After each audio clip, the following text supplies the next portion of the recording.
मोदी सरकार के द्वारा वन नेशन वन इलेक्शन की चर्चा कई बार की। अब इससे संबंधित प्रस्ताव कैबिनेट से पास हो गया है।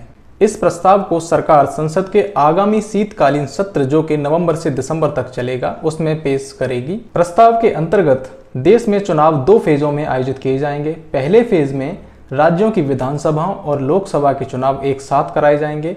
इसके बाद इसके 100 दिनों के भीतर ही स्थानीय निकायों के चुनाव भी संपन्न करा लिए जाएंगे। दरअसल सितंबर 2023 में पूर्व राष्ट्रपति रामनाथ कोविंद के नेतृत्व में वन नेशन वन इलेक्शन पर विचार करने के लिए एक कमेटी का गठन किया गया था।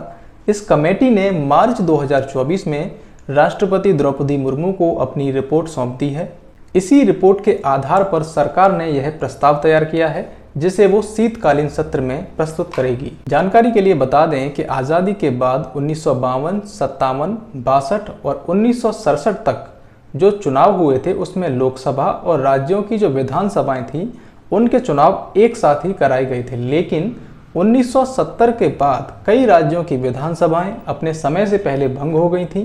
इसी कारण से लोकसभा और राज्यों की विधानसभाओं के ये जो साथ साथ होने वाले चुनावों की परंपरा थी वो टूट गई थी। अब शीतकालीन सत्र में ये आसार लगाए जा रहे हैं कि अगर ये प्रस्ताव संसद द्वारा पारित हो जाता है और ये एक विधेयक बन जाता है, एक कानून बन जाता है, तो देश में फिर से एक साथ चुनाव कराने की जो परंपरा थी वो फिर से बहाल हो जाएगी।